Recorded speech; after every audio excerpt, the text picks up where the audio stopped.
नमस्कार, दहाड़ देख रहे हैं आप, आपके साथ मैं हूं आयुष सूर्यवंशी। लोकसभा के पहले चरण का चुनाव खत्म हो चुका है, 6 चरण अभी बाकी हैं, लेकिन विपक्षी गठबंधन अभी भी अपने मतभेद नहीं सुलझा पा रहा है। गठबंधन की तो छोड़िए, सबसे बड़ा विपक्षी दल कांग्रेस अपने नेताओं को ही एक दूसरे से गुत्थम गुत्थी करने से रोक नहीं पा रहा है। नॉर्थ ईस्ट दिल्ली की सीट पर तो उम्मीदवार का नाम सामने आते ही विरोध का सुर तेज हो गया। लेफ्ट से आयातित कैंडिडेट कन्हैया कुमार को लेकर पार्टी के पुराने नेताओं ने विरोध किया है। जब असंतोष थमने के लिए कांग्रेस के प्रदेश अध्यक्ष अरविंद सिंह लवली ने बैठक बुलाई तो बजाय असंतोष थमने के विवाद और बढ़ गया। बात सिर्फ इतनी नहीं है, महागठबंधन में शामिल दल भी कहीं एक दूसरे का समर्थन कर रहे हैं तो कहीं एक दूसरे के खिलाफ चुनाव लड़ रहे हैं।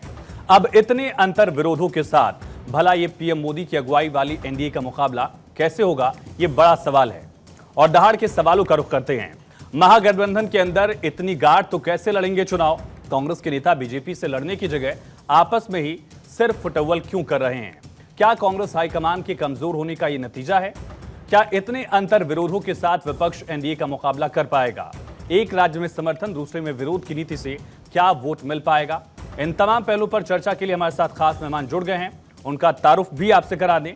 धनंजय गिरि जी, प्रवक्ता भारतीय जनता पार्टी के, रंजीत मिश्रा जी, प्रवक्ता कांग्रेस पार्टी के, संजीव कौशिक जी, राजनीतिक विश्लेषक, और राकेश शुक्ला सर, वरिष्ठ पत्रकार हमारे साथ जुड़ गए हैं। लेकिन सबसे पहले रुख करेंगे हम हमारे सहयोगी दिल्ली से अक्षय राय जुड़ चुके हैं। अक्षय, आखिर कांग्रेस की बैठक में क्या हुआ? जो परिचय को लेकर बैठक बुलाई गई थी, कन्हैया कुमार और संदीप दीक्षित में किस मुद्दे को लेकर तू मैं हुई? क्या कुछ कहा गया एक दूसरे पर?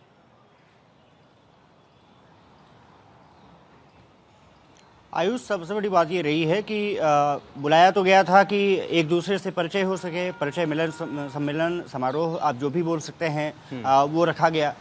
लेकिन संदीप दीक्षित के मन में शायद कुछ और बात थी और जब अरविंदर सिंह लवली और कन्हैया कुमार पहले पहुंच गए थे, बाद में कहा जा रहा है कि संदीप दीक्षित थोड़ा लेट पहुंचे।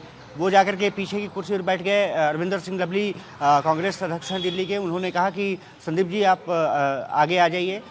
उसके बाद कन्हैया कुमार ने ऑफर करने की कोशिश की, जो खबर बता रही है कि संदीप दीक्षित इसी को लेकर के भड़क गए।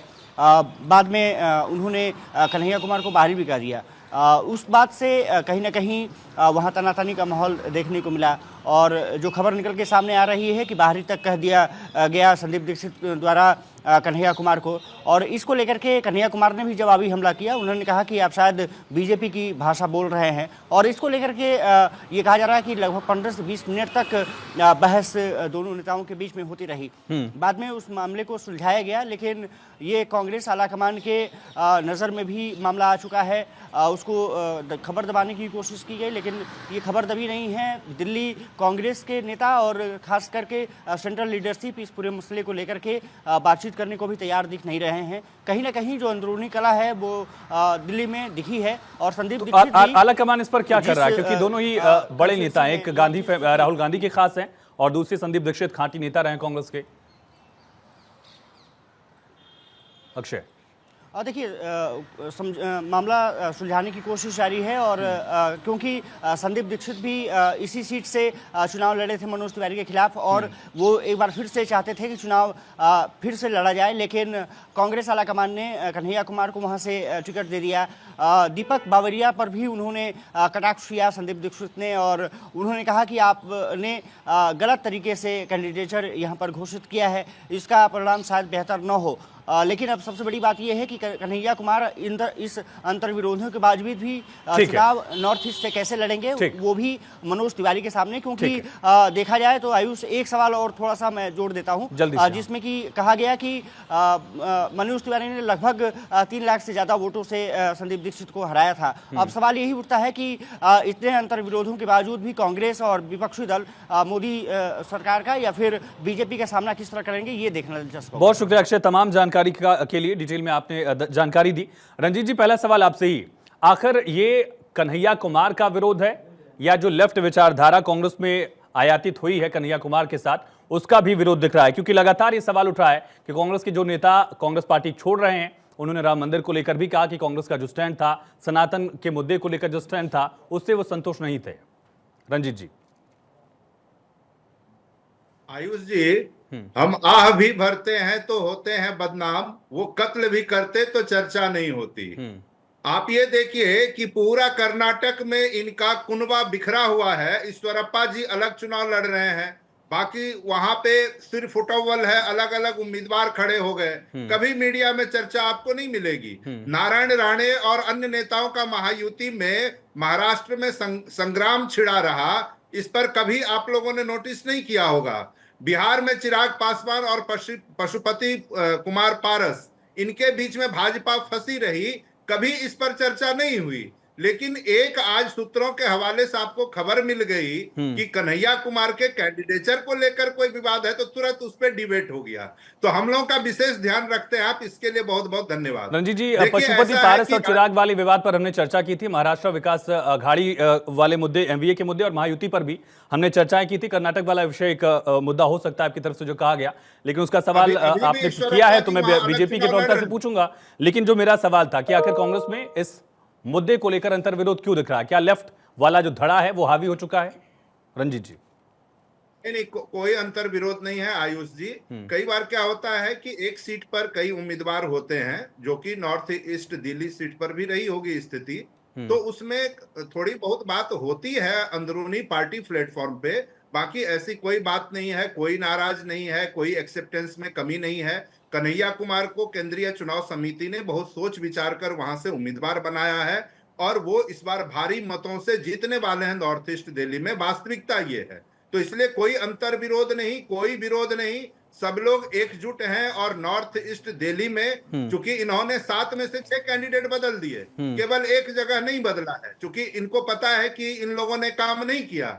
और यही हाल वहां भी नॉर्थ ईस्ट दिल्ली में भी है, लेकिन जिन कारणों से भी इन्होंने वहां उम्मीदवारी नहीं बदली, बाकी 6 जगह तो इनको बदलना पड़ा, तो वहां पर कांग्रेस पार्टी बहुत रंजीत जी, सवाल इस वजह से है क्योंकि संदीप दीक्षित यहाँ के लोकल लीडर हैं, यहाँ से प्रत्याशी भी रहे, चुने भी गए हैं और पार्टी संगठन का काम भी देखा गया है।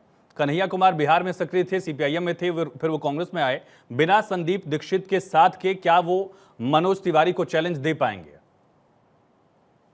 देखिए, संदीप जी ईस्ट दिल्ली से लड़ते रहे, चूंकि ईस्ट दिल्ली इस बार हमारे पास है नहीं, वो आम आदमी पार्टी के पास है। और आम आदमी पार्टी ने, चूंकि गठबंधन में कई बार क्या होता है कि आप लड़ाना चाहते हैं किसी व्यक्ति को, वो सीट आपके पास नहीं आती है, तो वहां चूंकि आम आदमी पार्टी के हिस्से में उन्होंने कुलदीप जी को उम्मीदवार बनाया, तो सब लोग वहां मिलकर उनको समर्थन करेंगे। नॉर्थ ईस्ट दिल्ली में पार्टी को लगा कि कन्हैया कुमार अच्छी लड़ाई लड़ सकते हैं, पार्टी ने तय किया, और उस उनकी उम्मीदवारी के साथ पूरा दिल्ली यूनिट है, और पूरा जो यहाँ कांग्रेस का कार्यकर्ता है वो है। तो मुझे लगता है कन्हैया जी बहुत मजबूती से चुनाव लड़ रहे हैं। धनंजय जी, जो कर्नाटक को लेकर सवाल था रंजीत जी का, उस पर जवाब दीजिए। और साथ ही ये भी बताइए, बीजेपी में भी तो ऐसी स्थितियां रही हैं। संगीत सोम ने बालियान के लिए वोट की अपील करने से मना कर दिया था, आपके पूर्व विधायक रहे और बालियान जी केंद्रीय मंत्री, तो ऐसी स्थितियां तो आती रहती हैं सियासत में। आयुष जी, परिस्थितियों का आना, असहमतियों का आना, असहमतियों का सम्मान ही लोकतंत्र है। और जूतम पैजार हो जाना, एक दूसरे पर वार हो जाना, एक दूसरे को बाहरी भीतरी बताना और एक दूसरे के कपड़े उतार लेना, ये कांग्रेस कल्चर का हिस्सा हो। लेकिन जूतम पैजार की जब आप बात करते हैं तो वो खलीलाबाद वाली वो तस्वीरें आ जाती है, जब प्रेस कॉन्फ्रेंस में एक विधायक बघेल साहब और एक सांसद थे, अब नहीं रहे, नाम लेना सही नहीं होगा, त्रिपाठी जी, उनके बीच जूते चल गए। आयुष जी, हाँ आयुष जी, वही मैं बता रहा हूँ। भारतीय जनता पार्टी, भाजपा भूगोल है, भूगोल पे आपको दिखेगी, और कांग्रेस आपको इतिहास हो जाएगी। कांग्रेस का जो हरास जिस ढंग से हो रहा है, कांग्रेस ऑल टाइम सबसे लो सीट लड़ रही है। इतना कम सीट पर कांग्रेस इतिहास में कभी नहीं लड़ी है। पहली बार कांग्रेस 300 सीट से कम लड़ रही है। मैं भी बिहार में चुनाव प्रचार के दौरान हूँ। बिहार में तो कांग्रेस ने कैंडिडेट तक नहीं दे पा रही है। तमाम पार्लियामेंट क्षेत्रों में कांग्रेस ने कैंडिडेट ही नहीं दे पा रही है, और जिन लोगों को कांग्रेस कैंडिडेट बना रही है वो कांग्रेस छोड़ के भागते जा रहे हैं। कोई लड़ने की स्थिति में नहीं है। कांग्रेस की स्थिति यह है कि कांग्रेस आपस में लड़ रही है। आप देखें तो कम्युनिस्ट के साथ उनका अलायंस है, और वायनाड में कांग्रेस और कम्युनिस्ट एक दूसरे से लड़ रहे हैं। वहां एनी लड़ रही है और राहुल गांधी लड़ रहे हैं। आप अगर वहां चले जाए, बंगाल चले जाएं, तो वहां अधीर कितने अधीर है ममता, और ममता कितनी निर्ममता से उन पर वार कर रही है, ये देख लीजिए। क्योंकि क्षेत्रीय दलों को पता है कि अगर कांग्रेस थोड़ा बहुत भी जी जाएगी तो क्षेत्रीय दल को फिर जगह लिखा जाएगी। क्षेत्रीय दल ये जानते हैं कि कांग्रेस के 6 में ही उनकी जय है, और कांग्रेस ये जानती है कि क्षेत्रीय दलों के 6 में ही उनकी जय है। ये अद्भुत स्थिति है। तुम्ही से मोहब्बत, तुम्ही से लड़ाई, अरे मार डाला दुहाई दुहाई। आम आदमी पार्टी जिसने कांग्रेस से दिल्ली और पंजाब दोनों झाड़ू कांग्रेस पे लगा दिया था। आज कांग्रेस कटोरा लेके उन्हीं के साथ खड़ी है और उनके कार्यकर्ता चाहते हैं कि कांग्रेस हारे, कांग्रेस चाहती है कि आम आदमी पार्टी हारे। ठीक है, तो ये जो विसंगतियों और विद्रूपताओं और विडंबनाओं के बीच में फंसी हुई कांग्रेस राजनीति की रेस से बाहर हो चुकी है। राजनीति की रेस रंजीत में अब जी, कांग्रेस विरोध भी है, कहीं नहीं विरोधाभास भी है। देखिए आयुष जी, अभी 2 दिन पहले आप लोगों का ध्यान शायद नहीं गया होगा। सर हमारा माननीय ध्यान कहाँ नहीं गया, प्रधानमंत्री जी- आपका विषय वही है, दिक्कत ये है। नहीं आयुष जी, मैंने आपका आयुष जी, सवाल पूछ लिया। मैं जो बता रहा हूँ हाँ, आयुष जी, हाँ नहीं, अरे पहले मेरा जवाब तो सुन लीजिए, फिर आप उस पर बोलिए कुछ बोलिए बोलिए कंक्लूड बोलिए करें। बोलिए। 2 दिन पहले माननीय प्रधानमंत्री जी बिहार में चुनाव प्रचार करने के लिए गए। उसमें एक उम्मीदवार जदयू का था जिसके चुनाव प्रचार में पूर्णिया गए, और एक गया जीतन राम मांझी जी के प्रचार में गए। और आपको ये देखकर हैरानी होगी कि दोनों से ही मुख्यमंत्री गायब है। क्यों? क्योंकि मुख्यमंत्री जी चाहे तो इन लोगों से नाराज है। आयुष जी, नीतीश कुमार जी आता हूँ, दोनों नहीं, कार्यक्रमों में नहीं थे। आयुष जी, नहीं नहीं, मैं आता हूँ, नहीं वेट कर लीजिए। आयुष जी एक मिनट, नहीं आयुष मुझे समय चाहिए। बोल लीजिए, बाकी मेहमान भी है, उसके बाद आप काउंटर कर लीजिए। धनंजय जी, मैं आराम से आऊंगा। नहीं आयुष आधा मिनट आयुष, ठीक है, जल्दी बोलिए धनंजय जी, बोलिए जल्दी बोलिए। 10 सेकंड में अपनी बात पूरी कर लूं। देखिए नीतीश जी का आप ठीक तो है ना, एक तो मैं जल्दी ये बोलिए। कह रहा हूँ कि माननीय आयुष जी, प्रधानमंत्री जी के आयुष मंच जी, पर नीतीश जी का आयुष जी, गायब ठीक है रंजीत जी, होना हो गया क्या रंजीत जी, हो गया। बोलिए रंजीत जी, बोलिए। दूसरी बात, मैं लड़ता हूँ। बाकी मेहमान भी है ना हमारे साथ, बोलिए रंजीत जी। आयुष जी, हाँ। कांग्रेस कहां जाएगी ये समझ में नहीं आ रहा। आप कहां गलती कर रही है बताएगी। अरे अपनी गलती देख लो भाई। मैं जमुई और गया 2 सभाओं का कोऑर्डिनेटर हूं मीडिया की दृष्टि से। गया के मंच पे नीतीश कुमार का भाषण हुआ है और कह रहे गया गए ही नहीं। अब मैं खुद मीडिया कोऑर्डिनेटर हूं, नीतीश कुमार का भाषण कराया है, कह रहे गया गए ही नहीं। अब बताइए, ऐसे विडंबनाओं विद्रूपताओं के बीच में चलिए ठीक है, ठीक है राकेश सर, ठीक है रंजीत जी, ठीक है राकेश सर। एक मुद्दा तो ये है कि विचारधारा की लड़ाई है, विचारधारा की लड़ाई है, और दूसरा मुद्दा ये दिखता है कि विचारधारा दिख रही है क्या कांग्रेस की, जो सेंट्रल विचारधारा रही है, सेंट्रल लाइन रही कांग्रेस की, क्या उससे कांग्रेस अभी भी बनी हुई है? और आखिर इन विरोधों का, विरोधाभासों का कारण क्या है? देखिए, कांग्रेस को समझने के लिए अलग अलग बिंदुओं पे देखना पड़ेगा। आपको पहले चलना पड़ेगा 2004 2009। तो 2004 में जब कांग्रेस की सरकार बनी तो उस सरकार का जो मेन जैक था वो था लेफ्ट पार्टी। हरकिशन सिंह सुरजीत जी उसमें मुख्य भूमिका निभाए। 4 में सारे क्षेत्रीय दलों को लाके उन्होंने कांग्रेस के नेतृत्व में सरकार बनवाया।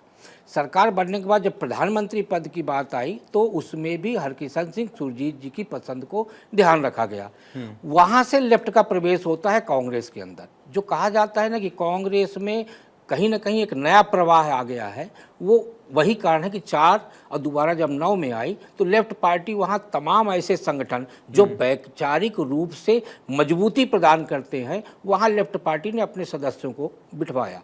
अब आप दूसरे बिंदु पे आइए तो जो गठबंधन की बात की जाती है तो एनडीए और इंडिया गठबंधन में आप बेसिक अंतर ये पाएंगे कि एनडीए गठबंधन में भाजपा आगे चलती है और क्षेत्रीय दल पीछे चलते हैं। इंडिया गठबंधन में क्षेत्रीय दल आगे चलते हैं और कांग्रेस पीछे चलना पसंद करती है। उसका बड़ा कारण देखिए, बिहार में आरजेडी की तरफ से जो सीटें दी गई कांग्रेस को व्यवस्था में लेनी पड़ी। सपा की तरफ से जो उत्तर प्रदेश में सीटें दी गई वो कांग्रेस को व्यवस्था में लेनी पड़ी। जो भी सीटें मिली हैं समाजवादी पार्टी की तरफ से, यदि आप एक एक सीट पे नज़र डालेंगे तो 3 से 4 सीटों को छोड़ के बाकी सीटों पे कांग्रेस प्रभावी नहीं है। अब दिल्ली में आइए आप, दिल्ली में विरोध का एक बड़ा कारण ये है कि दिल्ली में एक तो आम आदमी पार्टी के साथ जो गठबंधन किया गया है, कांग्रेस का कार्यकर्ता उसको हजम नहीं कर पा रहा। फिर जब प्रत्याशी के घोषणा में देरी की गई, जब प्रत्याशी की घोषणा की गई तो आयुष जी दिल्ली में चांदनी चौक प्रत्याशी को छोड़ के जो मतदाता और कार्यकर्ता दोनों की पसंद का है, इसके अलावा बाकी प्रत्याशियों को लेके कांग्रेस के अंदर एक द्वंद्व चल रहा है। कांग्रेस कार्यकर्ता इस बात को लेकर परेशान है कि पिछले लोकसभा चुनाव में 26% वोट पाने वाली कांग्रेस 18% वोट पाने वाली आम आदमी पार्टी को ज़्यादा सीट क्यों दे दी। दूसरा, यदि हम लोकसभा चुनाव में आम आदमी पार्टी के लिए वोट दिलवाते हैं तो विधानसभा चुनाव में हम उसका विरोध कैसे करेंगे? कैसे कहेंगे कि आम आदमी पार्टी खराब है और आप कांग्रेस को वोट करिए, और लोकसभा चुनाव में हम कहें कि आम आदमी पार्टी अच्छी है और आप उसको कांग्रेस को वोट करिए। तो ये द्वंद्व जो है दिल्ली के अंदर वो छाया हुआ है और यही द्वंद्व आपके कल की बैठक में शुरुआत हुई है और लोकसभा चुनाव तक पता नहीं क्या क्या द्वंद्व देखने को मिलेगा। ठीक है संजीव कौशिक जी, जो लेफ्ट इलेक्टोरली इंडियन पॉलिटिक्स में एक हद तक गायब ही हो चुका है, एक राज तक सिमट चुका है, उस विचारधारा की राजनीति करके कांग्रेस कहां पहुंचेगी? देखिए, एक बात तो तय है कि अलग अलग विचारधारा वाली अलग अलग पार्टियां मिलकर के एक इंडिया गठबंधन बनाई। जब अलग अलग पार्टियां होती हैं तो उनकी इच्छा ये होती है कि सारे सीटों पे हम लड़े, ज़्यादा से ज़्यादा कैंडिडेट उतारें। लेकिन जब आप गठबंधन की राजनीति में होते हैं तो फिर क्वालिटी बेस्ड हो जाता है। वो जीत किसकी सुनिश्चित होगी इस पर ध्यान देने की जरूरत होती है। उसी आधार पर समीकरण भी बनता है, फिर सीटों का बंटवारा बनता है। यदि हम कन्हैया कुमार की सीटों को गौर से देखें तो आखिर कांग्रेस पार्टी के शीर्ष नेतृत्व में कन्हैया कुमार को क्यों उतारा वहाँ पे? क्योंकि इससे पहले लगातार वहाँ पे हार तो मिली ही है कांग्रेस पार्टी को। कन्हैया पूर्वांचली हैं, वहाँ पे मनोज तिवारी भी पूर्वांचल से आते हैं। तकरीबन 28 से 30% पूर्वांचलियों की वहाँ पे उपस्थिति है। तो ये एक समीकरण दिखाई दे रहा है। दूसरा समीकरण उससे सटे हुए वो जो इलाके, जो अल्पसंख्यकों से जुड़े हुए इलाके दिखाई दे रहे हैं, उनके वोटरों को आप उसमें ऐड कर लें। तो उन सब चीज़ों को अब कन्हैया को बाहरी कह दिया जाए और मनोज तिवारी को यदि यहाँ का कह दिया जाए, ये भी ईमानदारी पूर्वक बात है। लेकिन ये फैक्टर्स, इन फैक्टर्स पर संदीप दीक्षित को भी तो कन्विंस किया जा सकता था ना, जिस पर आप कन्विंस करने की कोशिश कर रहे हैं। संदीप दीक्षित की स्थिति ये है कि चूंकि पहले से वहाँ दिल्ली की राजनीति में सक्रिय, ये बात बिल्कुल हम सही है, शुक्ला जी की बातों से हम सहमति रखते हैं कि यहाँ जिन लोगों ने एक समय से लगातार राजनीति की है, उनको अचानक यदि आप हाशिए पे धकेलते हुए दिखाई देंगे, जीत हार ये अलग चीज है। लेकिन जब शीर्ष नेतृत्व जब ये डिसीजन लेता है तो उसके जहन में बात ये होती है कि बेहतर फाइट। संदीप दीक्षित को लेकर एक और एंगल है। संदीप दीक्षित ने अरविंद केजरीवाल की गिरफ्तारी का विरोध किया, वो उस प्रदर्शन में भी गए जहां आम आदमी पार्टी और कांग्रेस एक साथ थी। तो ऐसा कह देना कि वो पूरी तरह से इनकन्वीनियंट है आम आदमी पार्टी के गठबंधन को लेकर, शायद उतना असरदार नहीं होगा। इसका मतलब उनकी दिक्कत गठबंधन से नहीं है, उनकी दिक्कत उम्मीदवार से है। नहीं, उम्मीदवार से भी दिक्कत नहीं है। ये छोटी मोटी बातें होती हैं। ये हवा देने वाले भारतीय जनता पार्टी के लोग हैं। किस पार्टी में, यहाँ तो भारतीय जनता पार्टी की बात कर लीजिए ना, कई लोगों ने टिकट देने के बावजूद चुनाव लड़ने से इनकार कर दिया। कहां मुद्दा बना? कई लोगों को लगातार बोला गया कि नहीं आपको लड़ना है, किसी ने इनकार कर दिया। दिल्ली में 7 में से 6 सीटों पर बदल दी गई, पार्टी के लोगों ने नेता को बदल दिया। अब सवाल तो ये भी उठते हैं कि इस पे भी बात की जा सकती है कि यदि वो अच्छा कर रहे थे तो पिछली बार 2019 में छत्तीसगढ़ में बीजेपी ने सारे कैंडिडेट बदल दिए थे, सारे सिटिंग सांसद जो थे। उसके बाद भी बीजेपी 9 जीती। तो ये कि फैसले लेकर आप सही साबित कर पाते हैं तब तो ठीक है। यही मैं कह रहा हूं कि ये भी तो एक चर्चा का विषय हो सकता है। लेकिन मैं सिर्फ ये कह रहा हूं कि क्वालिटी बेस्ड जब चुनाव में लड़ने की बात होती है और गठबंधन की राजनीति करने की बात होती है, तो ये तो होना ही है कि आपके पास विकल्प जो सबसे ज्यादा मजबूत है, वहां का समीकरण देखते हुए, वहां का ध्रुवीकरण, मतलब तमाम वो समीकरण देखते हुए उसके आधार पर टिकट दी जाती है। कन्हैया यहाँ बेहतर होते हुए इसलिए दिखाई देते हैं क्योंकि वो भी आते हैं वहीं से जहाँ से मनोज तिवारी आते हैं। उनकी भी भाषा शैली, बातचीत करने की, और ये बात बिल्कुल सही है कि तिवारी जी भी यहाँ के नहीं है। तिवारी जी भी 2 बार 3 बार कहीं होते हुए, कितने पार्टियों से होते हुए यहाँ पहुंचे हैं। मोदी जी के लहर में वो भी निकले हुए एक हैं। तो एकमात्र अकेला वही बच गए हैं जो पिछली बार के जैसे इस बार भी चुनाव लड़ते हुए दिखाई दे रहे हैं। बाकी सारे लोग तो साइड हो गए हैं। तो उस परिस्थिति में मुझे लगता है कि कन्हैया बेहतर वहां के लिए है और कन्हैया टक्कर देते हुए भी दिख रहा है। अब ये बात अलग है कि अंदर खाने की बात यदि ये निकल के जो आ रही है, जाहिर सी बात है भारतीय जनता पार्टी तो हवा देगी ही देगी। ठीक है रंजीत जी, एक तो पहलू आया कि बीजेपी हवा दे रही है, सुना आपने, लेकिन सवाल ये भी है कि जब आप सवाल उठा रहे हैं कि बाकी नेता नहीं दिख रहे हैं, दिल्ली में क्या तमाम दोनों दलों के नेता एक साथ प्रचार के लिए उतरेंगे जमीन पर? ये भी देखा जाएगा, क्योंकि गोपाल राय से पूछा गया कि क्या कांग्रेस पार्टी के भी जो कार्यकर्ता हैं वो आपके लिए कैंपेन करेंगे, आम आदमी पार्टी भी कांग्रेस के लिए कैंपेन करेगी? तो उन्होंने कहा कि अभी ऐसा कोई प्लान नहीं है, आने वाले वक्त में जरूरत होगी तो देखा जाएगा। ये सवाल उठ रहा है, क्या अलग अलग विचारधाराओं की पार्टियों का जब मेल होता है तो कार्यकर्ता भी उस लाइन लेंथ पर आगे बढ़ रहे हैं? और ये सवाल इस वजह से है क्योंकि कन्हैया कुमार की विचारधारा लेफ्ट की पूरी तरह से रही है, ये हमने देखा है। नहीं आयुष जी, जब आम आदमी पार्टी के साथ बात हुई है तो एक कोऑर्डिनेशन कमेटी बनाने की बात हुई, आपस में कोऑर्डिनेट कर भी रहे हैं, जिले स्तर पर भी कर रहे हैं, राज्य स्तर पर भी कर रहे हैं। चूंकि दिल्ली में चुनाव थोड़ा विलंब से है, 1 जून से है, इसलिए आपको वो बहुत विजिबल नहीं हो रहा होगा, लेकिन आपस में कोऑर्डिनेशन बहुत अच्छा है और तभी हम लोग 4 और 3 का फॉर्मूला लेकर आगे बढ़े हैं। देखिए दिल्ली में कभी आप इस बात पर गौर करें कि डॉक्टर हर्षवर्धन जी, उनको संन्यास लेने की घोषणा करनी पड़ी राजनीति से, उनका टिकट काट दिया भारतीय जनता पार्टी ने। गौतम गंभीर, उनका टिकट काट दिया, उन्होंने कहा मैं राजनीति से संन्यास लेता हूं। जयंत सिन्हा, हजारीबाग से उनका टिकट काटा गया, उन्होंने राजनीति से संन्यास ले लिया। पवन सिंह ने तो इनका टिकट वापस कर दिया। तो मैं ये कह रहा हूं कि ये जो इस तरह की बातों को ये लोग हवा देते हैं, ऐसा कुछ नहीं है। हर दल में इस तरह की स्थिति होती है, और अगर उस बात को आधार बने तो भारतीय जनता पार्टी में तो आपको भगदड़ दिखेगी जगह जगह पर, लेकिन उसकी चर्चा नहीं होती है। जैसे कि तो मैं ये कह रहा हूं जी, तो मैं ये कह रहा हूं कि ऐसे बहुत सारे नेता हैं भारतीय जनता पार्टी में जिनका टिकट कटा और उन्होंने राजनीति से संन्यास ले लिया। तो ये इनके लिए समस्या हो सकती है। कांग्रेस पार्टी पूरी एकजुट होके, आज भी आपने देखा होगा आयुष जी कि हमारे नेता आदरणीय राहुल गांधी जी बिहार में, भागलपुर में श्री तेजस्वी यादव जी के साथ मंच साझा कर रहे हैं, और उत्तर प्रदेश में अमरोहा में श्री अखिलेश यादव जी के साथ मंच साझा कर रहे हैं। तो हर जगह बिल्कुल कोऑर्डिनेशन में काम हो रहा है। उत्तर प्रदेश, बिहार दोनों में आज कोऑर्डिनेशन का सवाल नहीं, सवाल ये भी है कि क्या कांग्रेस के अंदर लेफ्टिस्ट धड़ा जो है वो इतना हावी हो चुका है कि राम मंदिर के मुद्दे को लेकर रोहन गुप्ता, गौरव वल्लभ सामने आए, उन्होंने कहा कि सनातन का विरोध हुआ, राम मंदिर का विरोध हुआ, इसलिए हमने पार्टी छोड़ दी। दूसरी तरफ कन्हैया कुमार का विरोध अपनी ही पार्टी में हो रहा है, संदीप दीक्षित कर रहे हैं। तो ये विचारधारा वाला भी एक विरोध वाला फैक्टर दिख रहा है रणजीत जी, और सवाल वही उठ रहा है कि क्या कांग्रेस विचारधारा की लड़ाई का मुद्दा तो बना रही है, लेकिन क्या कांग्रेस अपनी विचारधारा पर अडिग थी, जो विचारधारा उसकी रही है, जैसा शुक्ला सर ने भी बोला? देखिए, कांग्रेस इस देश की एकमात्र पार्टी है जो देश के 100% लोगों की राजनीति करती है, सबको साथ लेकर चलती है। उसमें लेफ्ट भी है, राइट भी है, सेंट्रल भी है, सबको साथ लेकर, सबको कंधे से कंधे मिलाकर कांग्रेस पार्टी जोड़ के चलती है, और यही कांग्रेस पार्टी की सबसे बड़ी ताकत भी है।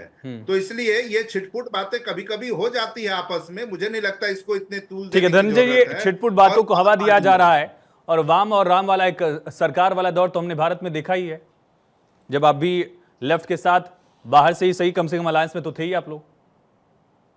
नहीं, लेकिन देखिए अलायंस का मतलब क्या है? हम लोग, अलायंस का मतलब है एक साथ हो जाना। आप केरल में वही डी राजा की पत्नी राहुल गांधी के खिलाफ लड़ रही हैं, कम्युनिस्ट और कांग्रेस केरल में लड़ते हुए दिखते हैं और कहते हैं कि पूरे देश में अलायंस है। समाजवादी पार्टी ने अपने कैंडिडेट घोषित कर दिए और कांग्रेस से कहा कि लड़ना है तो लड़ो, नहीं तो तुम्हारी मर्जी है। कांग्रेस मजबूरी में चली गई, ठीक है दे दो। बिहार में लालू यादव ने अपने कैंडिडेट घोषित कर दिए, कांग्रेस को कहा लेना है तो लो, नहीं तो रास्ता पकड़ो। कांग्रेस ने कहा कि ठीक है। ममता बनर्जी ने कहा कि 2 कौड़ी के हो 2 सीट दे रही, कहा कि नहीं 2 सीट तो बहुत कम है, कहीं भी नहीं दूंगी, हटाओ। कहते हैं कि फिर भी कि हमारे साथ अलायंस है। कैसा अलायंस है? कौन सा अलायंस है? 1 सीट नहीं दिया ममता ने, फिर भी अलायंस है। अब ऐसी परिस्थिति में आप कहना क्या चाह रहे हैं? कांग्रेस की क्या स्थिति हो गई है? कांग्रेस कटोरा लेकर क्षेत्रीय दलों के सामने खड़ी है कि जो मन कर इसमें डाल दो, जितना हो सके हमारा सहयोग करो। इतनी मजबूर कांग्रेस, इतनी मजबूर हम भी नहीं चाहते थे, लेकिन कांग्रेस की ये नियति है कि कांग्रेस इतिहास होते जा रही, और धीरे धीरे इतिहास के पन्नों में ही आपको मिलेगी। कांग्रेस की ये स्थिति जो हुई है, ये वैचारिक स्खलन का ही परिणाम। आप बताइए, अमेठी से राहुल गांधी भाग गए, अमेठी ने मुलेठी चुसाने से मना कर दिया। वहां वायनाड की सीट भी संकट में आई हुई है, दोबारा तो भी तैयारी कर रहे हैं कि इधर आऊं। अब इधर जब जिसका केंद्रीय नेतृत्व का ही नहीं तय कर पा रहा है, और जो रोज कांग्रेस का स्खलन हो रहा है, रोज लोग कांग्रेस पार्टी को छोड़ रहे हैं, और मैं नहीं रंजीत जी जवाब दीजिए। छोड़ने वाले ही कह रहे हैं, बीजेपी लीडिंग अलायंस पार्टनर है और आप लोग हर राज्य में समझौता कर रहे हैं। उद्धव ठाकरे ने पहले लिस्ट जारी कर दी थी, बिहार में लालू प्रसाद यादव से पूछ के लिस्ट जारी हो रही है, और यही स्थिति उत्तर प्रदेश में भी हमने देखी। आयुष जी, ये भाजपा प्रवक्ता की ही स्थिति नहीं है, इनके शीर्ष नेतृत्व से लेकर और नीचे तक देखें, अगर ये 60 सेकंड बोलते हैं तो 60 बार कांग्रेस का नाम लेते हैं। इनको इतना भय हो रहा है कांग्रेस से, और यही बताता है कि इनके पांव तले जमीन खिसक चुकी है।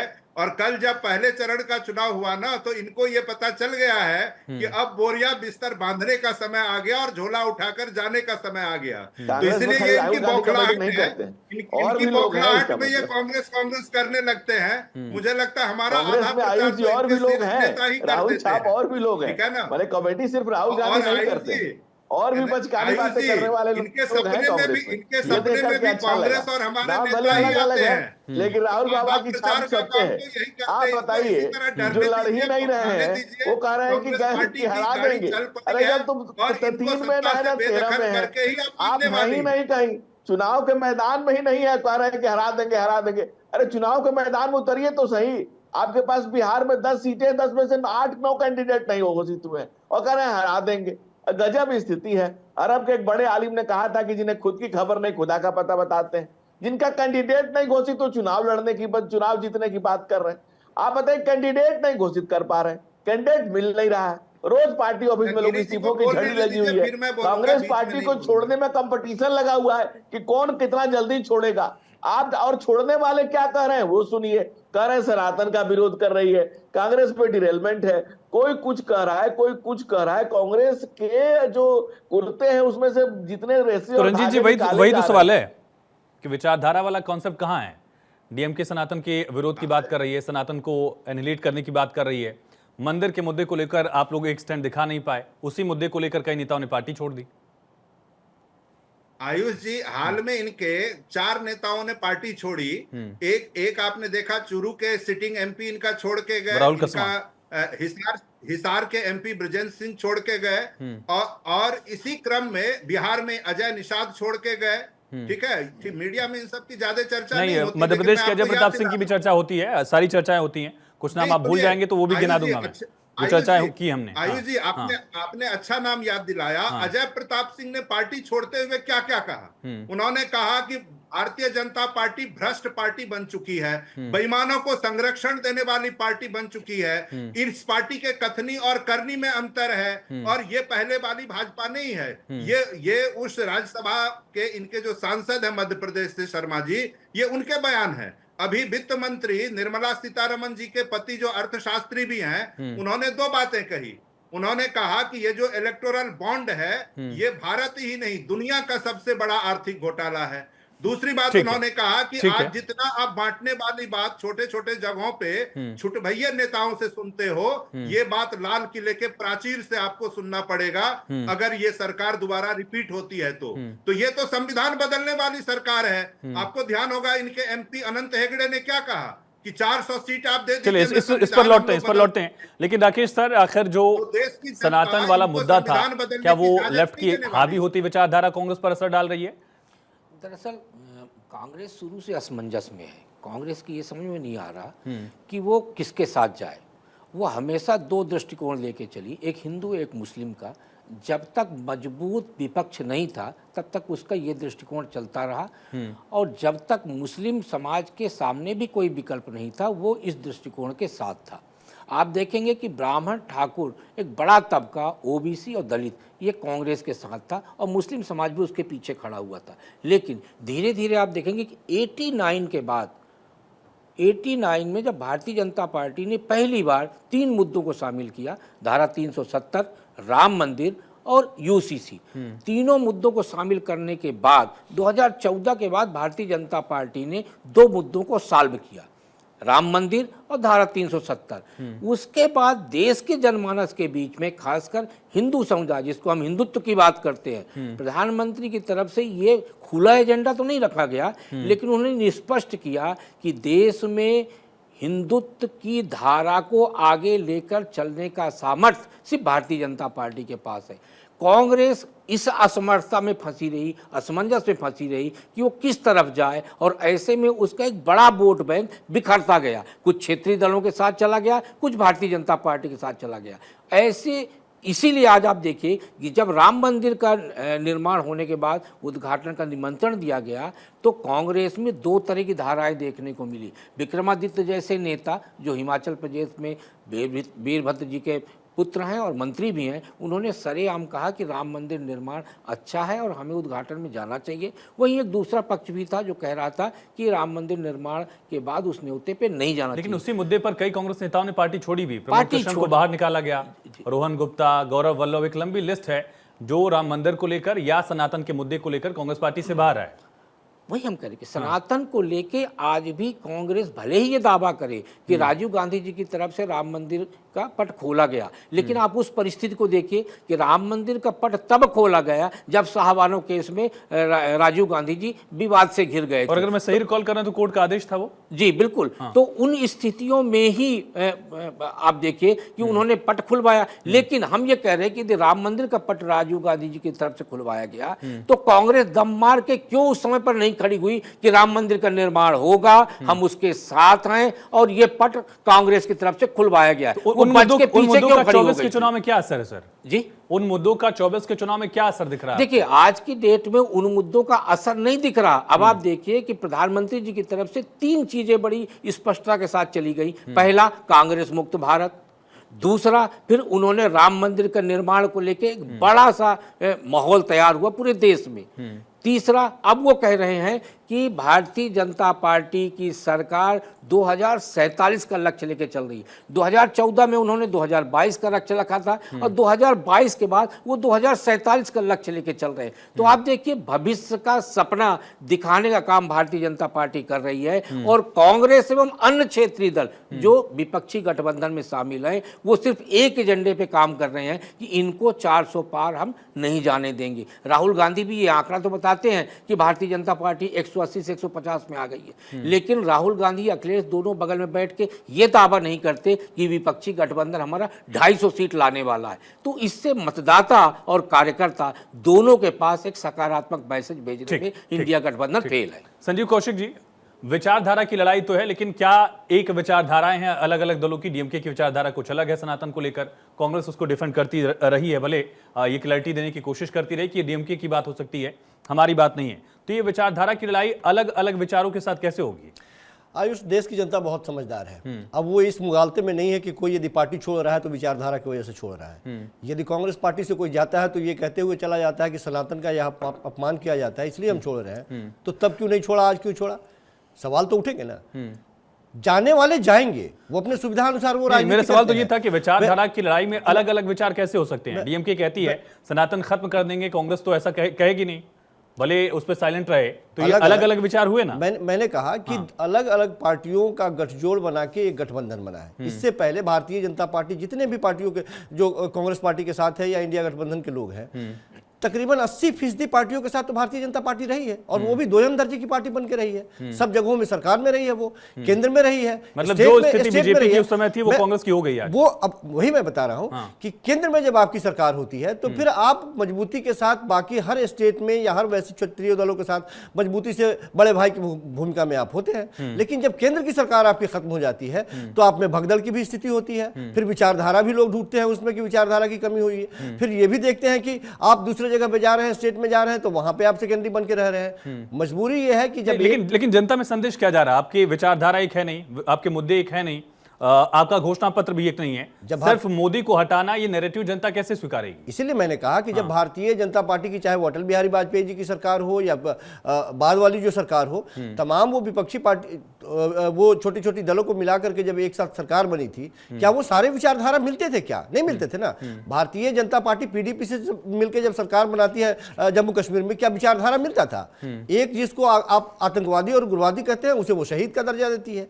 तो विचारधारा की तो बात ही आप खत्म कर दीजिए। इसीलिए मैंने कहा कि ये बात बिल्कुल दिमाग से निकाल दीजिए। सवाल यानी कि जो विचारधारा की लड़ाई वाला मुद्दा है वो मुद्दा है ही नहीं, वो मुद्दा है ही नहीं। सवाल ये है कि जिस आधार पे विपक्षी पार्टियां एकजुट हुई है, उन लोगों ने देश की जनता के सामने ये रखा है कि संवैधानिक संस्थानों का क्षरण हो रहा है, सबको अपने प्रभाव में ले रहे हैं, इसका इस्तेमाल कर रहे हैं। इस वजह से लगातार वो इकट्ठे होकर के पहले संविधान बचाओ, देश बचाओ, ये इस नारे के साथ जो वादे किए थे 10 सालों में वो पूरा नहीं किया गया। बाकी भारतीय जनता पार्टी तो अपनी जगह पे है ही कि 370 की बात करती है, वो राम मंदिर की बात करती है, यूसीसी लाने की बात करती है। तमाम उनके जो कोर एजेंडे में रहा है जिससे वो ध्रुवीकरण करके आज तक यहाँ पहुंचे हैं, निश्चित तौर पर उसकी बात तो करेंगे, चर्चा करेंगे। ठीक है रंजीत जी, यानी कि विचारधारा का मुद्दा नहीं है ना, विचारधारा की लड़ाई है। बिल्कुल, देखिए एक बात समझिए कि अभी मैं शुक्ला जी को सुन रहा था, वरिष्ठ पत्रकार हैं, उन्होंने एक बात कही कि भारतीय जनता पार्टी या हमारे माननीय प्रधानमंत्री जी कांग्रेस मुक्त भारत बनाने चले थे। अभी जो लिस्ट इनकी आई है 116 व्यक्ति ऐसे हैं जो कांग्रेस पार्टी के सदस्य हैं जिनको इन्होंने टिकट दिया है। उन्होंने 2 चीजें पेश की, मेरा निवेदन सुनिए, मैंने कहा कि उन्होंने दो नहीं, एजेंडा पेश किया। पहले उन्होंने कहा जी, कि कांग्रेस जी, मुक्त भारत, दोबारा जी, उन्होंने आप- कहा कि 400 का अपनी बात आंकड़ा। रख इन दी, तो दोनों अगली में बार जब कांग्रेस आयुष फंस जी गई। बुलाए तब आप बोले, मुझे मैं ये बोलने कहने दें। जा रहा ठीक हूँ, है, एक बार क्लैरिटी हो जाए, हो सकता है कि मिसकम्युनिकेट हो गया हो। मैं ये कहने जा रहा हूं कि पहले उन्होंने एक एजेंडा पेश किया कांग्रेस मुक्त भारत, और दोबारा उन्होंने कहा कि 400 पार। ये दोनों एजेंडों में कांग्रेस फंस गई और वो उनके पिच पे आके खेलने ठीक है लगी। रंजीत जी, अब बोलिए। हाँ, शुक्ला जी को जो फंसी हुई लग रही है वही मैं बता रहा हूँ। वो फंसी हुई नहीं, भाजपा के गले की फांस बनने वाली है, वो मैं बता रहा हूँ, सुन लीजिए। मैं ये कह रहा हूँ कि कांग्रेस मुक्त भारत बनाने चले थे, हुआ क्या? कांग्रेस युक्त भाजपा बन गई। अभी 116 उम्मीदवार इनके हैं जो कांग्रेस पार्टी और दूसरे दलों से आए हुए लोग हैं, जो अभी तक इन्होंने घोषित किया है। आगे और कितने जुड़ेंगे नहीं पता। तो आप समझ लीजिए कि ये कैसा कांग्रेस मुक्त भारत बना रहे थे। दूसरी बात ये देखिए कि जितने लोगों को इन्होंने भ्रष्टाचारी कहा, जो कांग्रेस और अन्य दलों में थे, सबको इन्होंने भारतीय जनता पार्टी में न केवल शामिल कराया, बल्कि उनमें से कुछ को मुख्यमंत्री बना दिया, कुछ को डिप्टी चीफ मिनिस्टर बना दिया, फाइनेंस मिनिस्टर बना दिया। तो दो ही स्थिति हो सकती है ना। ठीक है, इस पर मैं जवाब लेता हूं धनंजय जी से। ठीक है, लेकिन रंजीत जी, जो विचारधारा की लड़ाई का मुद्दा है, यानी कि कोई विचारधारा की लड़ाई नहीं है, ये सिर्फ सत्ता की लड़ाई है। आयुष जी, 5 सेकंड में अपनी बात पूरी कर लूं। हाँ। कि दो ही स्थिति हो सकती है कि चाहे तो वो यदि बेईमान हैं और उनको इन लोगों ने लिया, तो बेईमान को क्यों लिया, और अगर बेईमान नहीं थे तो प्रधानमंत्री जी खुद जाके आरोप क्यों लगाते थे? ठीक है, तो क्या ठीक, प्रधानमंत्री मेरे सवाल का जी को जवाब। देश से माफी नहीं मांगनी ठीक है, मेरा चाहिए सवाल, हाँ, कि मेरा गलत सवाल। आरोप उन्होंने लगाया? ठीक है, मैं समझ गया रंजीत जी। मेरा सवाल अब कि क्या ये विचारधारा की लड़ाई है या सिर्फ दिखावे की लड़ाई है? बाकी जो मेन मुद्दा है हर राजनीतिक दल का, सत्ता ही है, और यही समझा भी जाए। आयुष जी, मैं कांग्रेस मैं रंजीत जी आता हूं, एक बार रंजीत जी से इसका जवाब हो जाए। रंजीत जी, जी, यानी कि विचारधारा की लड़ाई का जो एक एजेंडा है वो ऐसा कुछ है नहीं जमीन पर।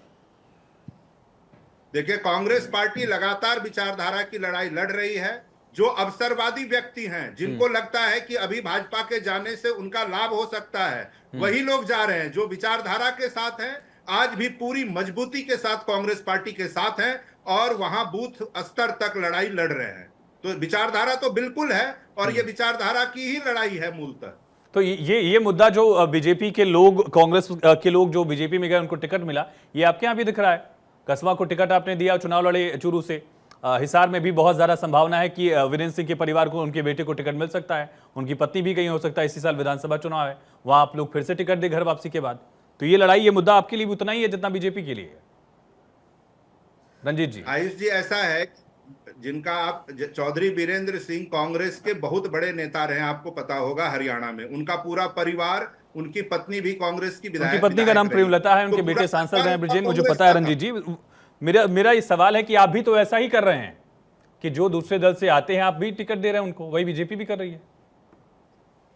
मैंने क्या कहा? इनके 116 व्यक्ति ऐसे हैं जो कांग्रेस और अन्य दलों से अभी गए हैं। फिर ये कैसा कांग्रेस मुक्त भारत है? ठीक है, धनंजय जी जवाब दीजिए। तो पूरा का पूरा बीजेपी युक्त, भारतीय जनता कांग्रेस युक्त बीजेपी हो गई है। दूसरा मुद्दा है ऐसी मीटिंग्स वाला मुद्दा हरियाणा से और याद आ जाता है, जब अनिल विज बैठक छोड़कर चले गए थे, अभी जब सरकार में चेहरा बदला आपके यहाँ। आयुष जी, हाँ। मैं कांग्रेस प्रवक्ता की बात को इंडोर्स करता हूं। उन्होंने कहा कि 116 लोग, यानी कांग्रेस को छोड़ने की रफ्तार कितनी तीव्र है, ये देख लीजिए। दूसरी बात जो कह रहे हैं कि हमारे यहाँ अगर कोई आता है हमारे वैचारिक चीजों से प्रभावित होकर के, जो नेशन की नैया के खवैया नरेंद्र मोदी जिस नित नई निरंतर ऊंचाइयों पर नेशन को लेके जा रहे हैं, उसे प्रभावित होकर के कोई आता है, कोई हमारे नीति निर्देशन में चलने को तैयार होता है, उसको हम स्वागत करते हैं। दूसरी बात जो वो कह रहे हैं कि हमारे यहाँ थे तो भ्रष्टाचारी थे, तो भाई आप एक बोर्ड लगा दीजिए, आप लिस्टों को लगा दीजिए कि फला फला फला हमारे यहाँ भ्रष्टाचारी है, इसको हमने रखा हुआ है। अभी लगा दीजिए धनंजय जी, दोनों पार्टियों में ऐसी लिस्ट लग जानी चाहिए। इस बात तो शायद हमारे वरिष्ठ पत्रकार और दूसरे पैनलिस्ट भी सहमत होंगे कि बीजेपी में आने के बाद साफ हो जाते हैं, कांग्रेस में रहने तक करप्ट होते हैं, और यही हाल कांग्रेस का भी है। कांग्रेस को अपने दल में नेता करप्ट नहीं लगते, जब बीजेपी ज्वाइन कर लेते हैं करप्ट हो जाते हैं। बोलिए। आयुष जी, लेट मी आंसर। मैंने कभी नहीं कहा कि उनके यहाँ जो गए वो भ्रष्टाचारी हैं इसलिए चले गए, हमने तो कभी नहीं कहा। वो कह रहे हैं 2013 में वही सीबीआई और हेमंतो बिश्व शर्मा का केस बंद कर देती है, जबकि कांग्रेस का सेंट्रल में गवर्नमेंट होती है। और जब वो 2014 लगा, उसके बाद हमारे यहाँ आ जाते हैं तो ये कहते हैं कि भाई वो भ्रष्ट, वो उन पर दागी थे, आप उनको क्यों ले लिए। वही है, उनके चौहान दिल्ली मुंबई में बैठ करके महागाड़ी की बैठक को कर रहे होते हैं। तो इसीलिए तो कहा मैंने, दोनों दलों को एक एक पर्ची लगा देनी चाहिए बाहर। और हमारे यहाँ जब आते हैं तो भ्रष्टाचारी हो जाते हैं। तो ये कांग्रेस और बाकी दल ये लिस्ट लगा दें कि फला फला अमुक अमुक भ्रष्टाचारी को हमने रख रखा है, इनको कोई ना ले, भाई उनको नहीं लिया जाएगा। बताइए रंजीत जी, बताइए, आप लोग भी एक लिस्ट लगाई दीजिए बीजेपी के साथ। आयुष जी दूसरी बात, दूसरा जो एक नैरेटिव चल रहा है, एक नारा चल रहा है, अब की बार 400 पार का जो हम लोगों ने नारा दिया है, बारी बारी से बोलिए। भारतीय जनता नहीं, आपने बहुत बोल दिया रंजीत जी, अब सुन लीजिए थोड़ा। अब की बार 400 पार जो हम लोगों ने नारा दिया है, ये समुद्र की अतल गहराइयों से लेकर के आकाश की अनंत ऊंचाइयों तक, चंद्रमा के दक्षिण ध्रुव से लेकर सूरज से आंख मिलाने तक, गांव गरीब किसान नौजवान, जो इस देश के एक एक व्यक्ति के लिए, सर आपने देश का चुनाव सोलर सिस्टम का चुनाव बना दिया, ऐसा लगता है। चुनाव जो कार्य किए गए हैं आयुष जी, उन कामों के बदौलत सर झुकाना पड़ता है जनता के कदमों में। सियासत में यहाँ सरदारी नहीं आती। और जो कांग्रेस पार्टी की आप बात कर रहे हैं, 5 पीढ़ियों से एक पार्टी, एक परिवार के कब्जे में है। मोतीलाल नेहरू, पंडित नेहरू, इंदिरा गांधी, राहुल गांधी, तो बीजेपी भी ऐसे लोगों को टिकट दे रही है। 5 पीढ़ियों से कल्याण सिंह थे, एक पार्टी, उनके बेटे सांसद हैं, उनके पोते मंत्री हैं, ऐसी लिस्ट बहुत लंबी है। संजय निषाद खुद मंत्री हैं, उनके एक बेटे सांसद हैं, दूसरे बेटे विधायक हैं। अनुप्रिया पटेल खुद केंद्रीय मंत्री हैं, लेकिन उनके पति प्रदेश सरकार में हैं। नहीं आयुष जी, वो ठीक है। चौधरी जयंत सिंह का नाम ले लीजिए आप।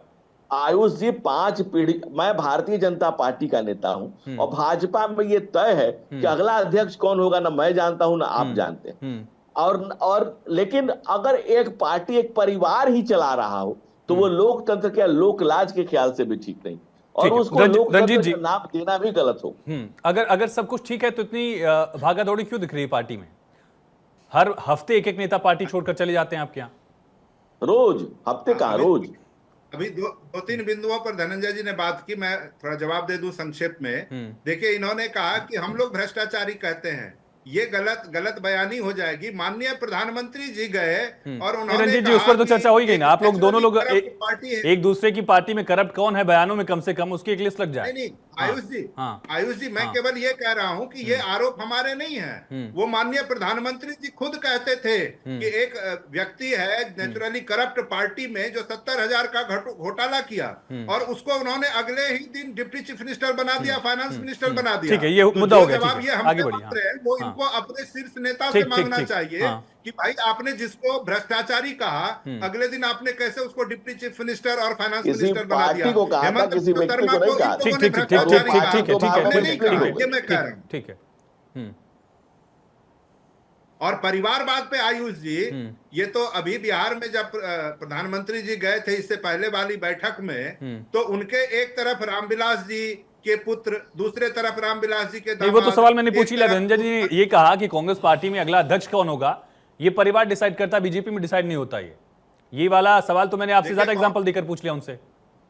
आयुष जी, कांग्रेस में अभी तक 60 अध्यक्ष हो चुके हैं, पता होगा आपको। 60 अध्यक्ष हो चुके हैं उसमें। और 1989 के बाद एक परिवार का जिस पर ये आरोप लगाते हैं, उस परिवार का कोई व्यक्ति प्रधानमंत्री नहीं बना। सबसे ज्यादा लंबे समय तक किस परिवार का उस पर असर रहा अध्यक्ष पद पर? आयुष जी एक मिनट, ये तब इनका प्रोपेगेंडा है। देखिए, अब चुनाव चुकी हार रहे हैं तो वो लगातार इधर उधर की बात करेंगे, कभी ये नहीं बताएंगे कि 2014 में इन्होंने क्या क्या वादे किए थे। संजीव कौशिक जी को कहा था 20 करोड़ रोजगार इस नैरेटिव के साथ क्या कांग्रेस टक्कर दे पा रही है? और अगर ये नैरेटिव है तो कांग्रेस पार्टी में नेता रुक क्यों नहीं रहे? देखिए, निश्चित तौर पर कांग्रेस मैं रंजीत जी आता हूं एक मिनट। निश्चित तौर पे कांग्रेस पार्टी पहले से बेहतर कर रही है, क्योंकि भारतीय जनता पार्टी की जो स्थिति है, लगातार वो जिन आधार पे अभी तक राजनीति करती चली आई है, इस बार तमाम विपक्षी पार्टियों ने उनको मुद्दों के आधार पर घेरना शुरू कर दिया है। लगातार वो ट्रैप में फंसना नहीं चाहते हैं। हालांकि इन सबों के बावजूद भारतीय जनता पार्टी माहिर है इसमें। 24/7 वो चुनावी मोड में नहीं, रहती अब है। डीएमके अगर ये कहे कि सनातन का खात्मा करना है तो उसमें बीजेपी की गलती क्या है? मुश्किल डीएमके कह रही है। मुश्किल है, इसलिए मैंने कहा कि मुश्किल ये है कि हम चाहते हैं कि दूसरे पार्टी के लोग हमारे जैसे भाषा में बात करें। जब मैंने कहा कि कॉमन मिनिमम प्रोग्राम की जब बात होती है तो कुछ मुद्दों को छोड़ दिया जाता है, लेकिन अब कितना आपकी उसकी जिम्मेदारी कौन ले ले कि नहीं ये हमारी भाषा बोलेंगे, ये उनकी भाषा है और ना ही उनकी भाषा को कांग्रेस पार्टी एक्सेप्ट कर रही है, तो उसके लिए कांग्रेस कैसे जिम्मेदार होगी और उसी आधार पर बोल दे कि नहीं आप हमारे साथ नहीं है, तो ये भी गलत है। चूंकि तमाम अलग अलग पार्टियां अलग अलग विचारधारा के साथ चलती है, उनको मिला के एक कांग्रेस पार्टी उसमें सर्वे सर्वा है या आगे ये कह लें बड़े भाई की हैसियत से वो एक गठबंधन बनाई है और ये बातें चलती रहेंगी, लेकिन उसके आधार पर कांग्रेस को दोषी मान लिया जाए या फिर उस पार्टी को अलग कर दिया जाए, ये सारी बातें अपनी अपनी ढपली चलती रहेगी। ये होता ही है, होता है। इससे पहले इसलिए मैंने उदाहरण के तौर पर कहा कि भारतीय जनता पार्टी जब गठबंधन की राजनीति में सक्रिय थी, 2 दर्जे पर थी, वो खुद थी, वो तमाम इन सारे लोगों को वो झेली है, तमाम सारे लोगों के पीछे पीछे चली है वो। शुक्ला सर, आखिरी सवाल आपसे, इस लड़ाई के साथ क्या 24 के दंगल में लड़ाई दिख भी रही है? सवाल इस वजह से क्योंकि अलग अलग राज्यों में इंडिया अलायंस में एक अलग नैरेटिव भी दिख रहा है, बंगाल में गठबंधन हुआ नहीं, पंजाब में अलग अलग चुनाव लड़ा जा रहा है, इसके अलावा केरला में भी यही स्थिति है। इस लड़ाई की स्थिति क्या दिख रही है आपको? देखिए, देश का जो मतदाता है राष्ट्रीय राजनीति में वो 2 दलों को पसंद करता है, भारतीय जनता पार्टी और कांग्रेस। इसमें तो कोई कांग्रेस अगर सीटों की कुर्बानी दी है तो उसका फायदा कोई दिखेगा? मैं वही पूरा कर रहा हूँ आयुष जी, प्लीज। लेकिन सबसे बड़ी समस्या ये है कि 22 करोड़ वोट से ज़्यादा लेकर भारतीय जनता पार्टी आगे बढ़ने की तरफ अग्रसर है और लगभग 11 करोड़ वोट लेने के बाद भी कांग्रेस चलने का प्रयास नहीं कर रही और वो कहीं ना कहीं बैसाखी तलाश रही। अभी संजीव जी ने जो कहा कि डीएमके की बात से कांग्रेस सहमत नहीं होती है, उसका सबसे बड़ा उदाहरण ये है कि जब डीएमके की तरफ से उदय निधि की तरफ से जब बयान दिया जाता है सनातन के खिलाफ, तो मल्लिकार्जुन खड़गे के बेटे और चिदम्बरम के बेटे उसका समर्थन करते हैं और अब कम्युनिकेशन गैप नहीं रहा, पूरा दुनिया देखती है कि कौन किसके साथ खड़ा है। इसीलिए कांग्रेस कहीं भी स्पष्टता के साथ नहीं है। भारतीय जनता पार्टी स्पष्टता, विश्वसनीयता और मजबूत नेतृत्व के साथ आगे बढ़ रही है। कांग्रेस को भी अपना मजबूत नेतृत्व करना पड़ेगा, स्पष्टता लानी पड़ेगी, तब वो आगे के चुनाव यानी 24 को तो छोड़ दिया जाए, 29 के चुनाव में। रंजीत जी, वक्त मेरे पास खत्म हो गया, बहुत संक्षेप में बोल लीजिए अगर 10 सेकंड में बोल पाएंगे। संजय निषाद जी के बयान से भारतीय जनता पार्टी सहमत है क्या? किसके? संजय निषाद जी जो राम पर बयान देते हैं, क्या भारतीय जनता पार्टी और उसके नेता उससे आप सहमत हैं भारतीय क्या? जनता पार्टी का मुझसे मत पूछिए, भाजपा से पूछिए। ठीक है, धनंजय जी, मैं क्लोजिंग बात कमेंट कर रहा आपका। हूं धनंजय जी, कि क्लोजिंग स्टालिन के बयान से कांग्रेस सहमत थी, मैं वो बोल रहा हूँ। ठीक, वो भाजपा बताए, धनंजय जी, भाजपा का प्रवक्ता नहीं हूँ, वो भाजपा बताए। धनंजय जी बहुत संक्षेप में। आयुष, ऐसा है ना कि इस देश की जनता जानती है कि कांग्रेस और कालनेमी में बहुत हद तक समानताएं हैं। वही कांग्रेस जो जा करके कहती है कोर्ट में कि राम काल्पनिक थे और आज कहती है कि भाई राम तो सबके पूजनीय है, और जब वो स्टालिन वो बात कर रहे होते हैं तो इनको इंडोर्स कर रही होती है। चलिए, बहुत शुक्रिया आप सभी का चर्चा में जुड़ने के लिए, अपनी अपनी बात रखने के लिए सभी का शुक्रिया। विचारधारा की लड़ाई के मुद्दे पर क्या कांग्रेस में अपनी विचारधारा रह पाई है या लेफ्ट धड़ा कांग्रेस का हावी दिख रहा है? अगर संदीप दीक्षित और कन्हैया कुमार में तू मैं जैसी स्थिति आई, नाराजगी हुई, बैठक छोड़कर एक नेता चले गए, तो उसके पीछे का बड़ा कारण क्या दिख रहा है? ऐसे तमाम सवाल और इन सवालों का जवाब जैसे जैसे चुनाव आगे बढ़ रहा है धीरे धीरे मिलता भी जाएगा।